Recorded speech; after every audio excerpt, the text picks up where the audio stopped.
to fighting Cloud. And then trying to do it Cloud off stage, the uncharged water shuriken to try to reset the momentum on the way back, using down tilt up close. I mean, some of the safer things. Obviously, don't play safe the majority of the match. Fortune does favor the bold in some cases, but as it stands right now, both of these two game number one, we're going to keep this thing airtight. I can't believe Spargo just went for up B to break himself out of a combo, by the way. Using that like a DP, even though it has no invincibility on it. Yeah. I mean, that's just the Spargo classic. I mean, the pressure's getting too thick. I'm going to up B, bro. I'm out. Yeah, it's the fastest thing he could have done to challenge Tarik right there. We're going to see the empty hop and then another jumping forward air on the sides of the shield. The biggest weakness, I would say, is those out-of-shield options. You have a slow grab, slow neutral air, stuff like that really does work against you, especially when you've got the insane frame data of Cloud on block to deal with. Yeah, that too. And then also, I believe Greninja a fast faller, so I mean, when it comes to just trying to harass with up airs, I mean, I'm going to have a really great time in the gym. True. Tarik, though, in the lead here. That flank and another random up B from Spargo, this time on the opposite side of the stage. Nice. Gonna pay the price with his life for that. Honestly, well-deserved, because I don't know what he was thinking there. Yeah, he was in the kitchen cooking with some different sort of ingredient for sure. Up B immediately, though. You're getting a little too close. Answering back with the forwarder of his own. And I love the delay on the way back down. That's another aspect of Greninja I completely spaced on. You're jumping too much. Something that can't be ignored, by the way, is that Spargo is just getting reacclimated to this game after playing Rivals all morning. So he might have a bit of a slow start here, but of course, that doesn't matter as long as he's able to close out the set. I'm sure he'll forgive himself for a couple weird interactions. Yeah, it happens. Love that back and right to dash attack. Just kind of has Tarik pinned down here in this corner. And now he's glowing blue. This is anything but good right now for the opposing side. Oh, wow, still able to catch that limit cross slash. I thought Tarik would slip underneath it, but no. Not going to die, of course. Didn't land any of the other hits that would tack on a lot of valuable percent, but man, Spargo has come alive since this first stock. Well, swinging for the fences already. I mean, seriously, dude. Sometimes you got to swing big just to find that opening. Nice. I love the drift down back air, but I love that nair even more. Great presence of mind. Said, yes, I will survive. Man, Spargo's fighting game IQ is just so high. It is, man. I think playing Rivals, yeah, it might like throw off your muscle memory in the first minute of the match, but otherwise, you're tapped into a whole different breadth of options that you might not see if you only have the narrow scope of one game. Yeah. Definitely sees the game differently than others, for sure. Yeah, for several reasons. Yeah. Here we go. Greninja on the way back through with that dash attack. Still one of the best dash attacks in the business. Unfortunately, you're going to need more than that to bring yourself out of this hole right here in not just the game, but the set right now. Down a game, Spargo with the 2-game finish despite a very weird opening right there in game number 1. Yep. A funky start right into a funky finish. Yeah. All right. Got to see what the adjustment's going to be on Tarik's side. Greninja, of course, still a very strong character in Ultimate. I know, kind of like what we talked about going into the match. Great frame data. You know, does have the ability to KO, though does have to work for it. You know, pretty much throughout the majority of the match. You know, like on a lesser opponent, I could get like a straight forward, or I could get a straight F smash. You know, Greninja's kind of known for that. But obviously, with how telegraphed some of those options are, and how at times flowcharty Greninja can feel like, Spargo's is going to, of course, be on the up and up when it comes to Greninja. He's definitely one of those characters with windows, right? Certain percent ranges, everything's going to work, everything's going to combo into a kill or another valuable hit, but outside of that, he does have to work really hard. Yeah. Spargo going for the up throw. It's not going to combo into anything, but reading Tarik like a book, understanding he wants to press a button on the way down. They both got parries online. Hold up. Right. Tarik, unfortunately, is not quite able to find the follow-up afterwards. He's looking for parry into back air, and I'm loving the idea right there from Tarik, trying to, you know, force Spargo into an awkward position, either to have to play out of shield with that up B, that game of chicken, of course, you're going to start losing after a while, or just trying to force Spargo off stage altogether. But with limit online and only 18%, Spargo, anything but sweating right now.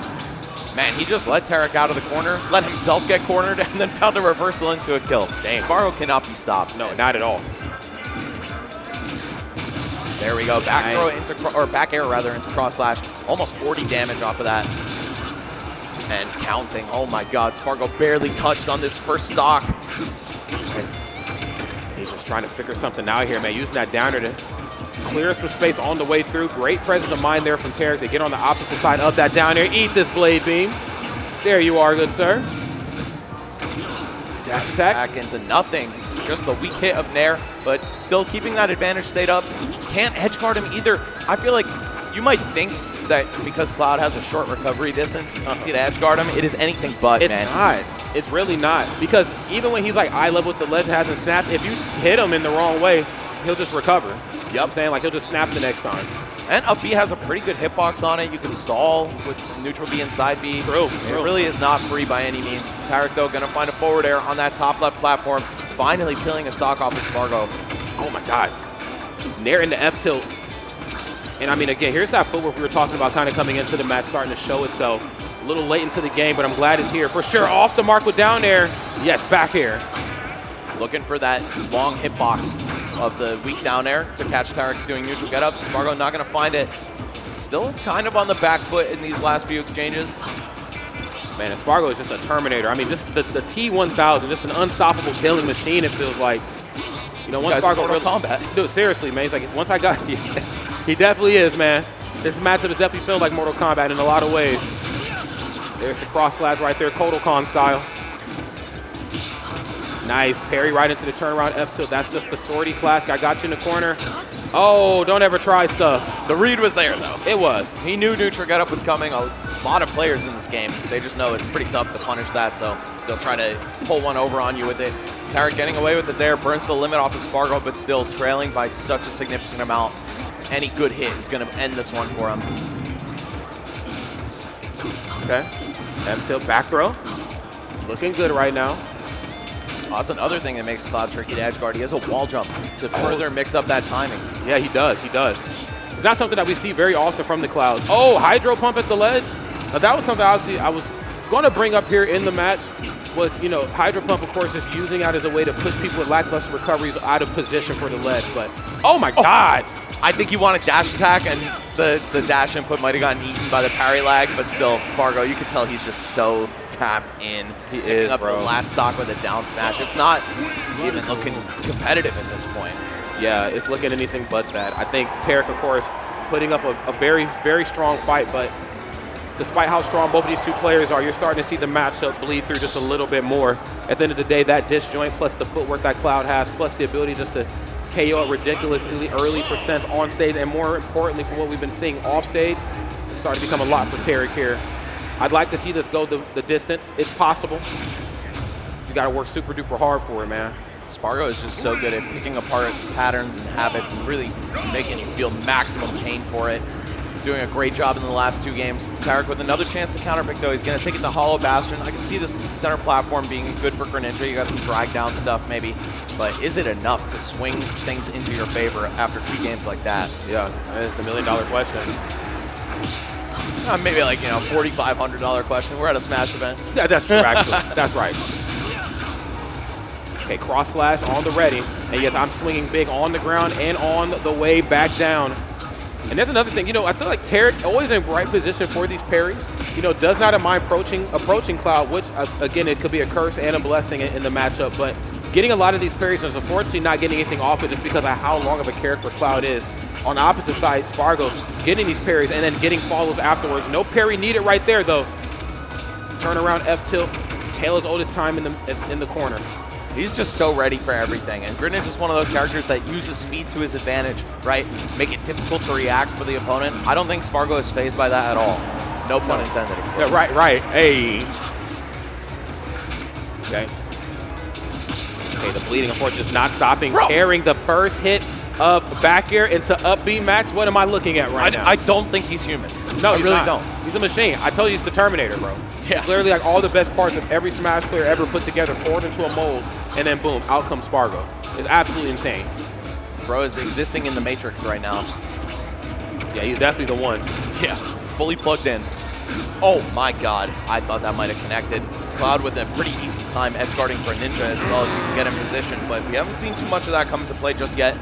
Tarik gonna answer back, puts a kill on the board, but already so beaten up here on this second stock. Yeah. What is your answer? We need to see a full combo, no drop, no reset, just something that takes Spargo all the way off stage and kills him. I mean, just misspacing a lot of these nairs on the way back down. Can't quite figure out a way to, you know, impose their will back towards center stage because you keep running into back here in F2. I mean, it's really tough right now. Great footwork, but we got to get this stock taken. Keep Cloud in these awkward positions off stage, or at the bare minimum, at least off of his feet. You know there's always that possibility that he might down her on the way down. if you can figure out a way to read that, you might be cooking with the right grease. Tarik was doing such a great job of that. He had Spargo off stage, but the limit finished charging right after that, and that was immediately the sign that his edge guard wasn't going to go through. You saw him back off as he should have, but the second you give Spargo some room to breathe, he's going to choke the life out of you right back. It's just like the right option, but wrong character, though. Okay, there's those F smashes we were talking about before. Again, that F smash also is a really good game of chicken. Like, I've been hit with some of those versus Greninjas. I'm just like, I did not know it had this much reach. You know, you can always catch your opponent sleeping. Yeah, a character with some surprising options for sure. Again, he's a ninja, right? That's like what he's built to do, is be a little sneaky and stealthy and catch you off guard, but there is just no doing that against Spargo. Definitely. On the up and up always. Yeah, and plus this is a Wi-Fi warrior with infinite matchup knowledge for years and years, right? Like all the little tricks and surprises that might catch somebody else. Yeah, Spargo ain't falling for it. Not at all. Catching the roll in after the 1-2 jab into the down air. Spargo, you madman. I think he recognized that the jab wasn't going to fully connect. And of course, knowing a lot of people, when they panic, they're going to roll to the center of the stage, taking maximum advantage of that, blowing Tarik away with the down air. My God, that was kind of a brutal set, man. It looked good at the start. Tarik took the first stock, but it woke Spargo right back up. Yeah, I mean, I think it did. It just very much was matched up one-on-one. I think Tarik, again, like Surf in the last game, very strong player. I know there's a lot of first-time viewers here at the 10th anniversary of Supernova. I mean,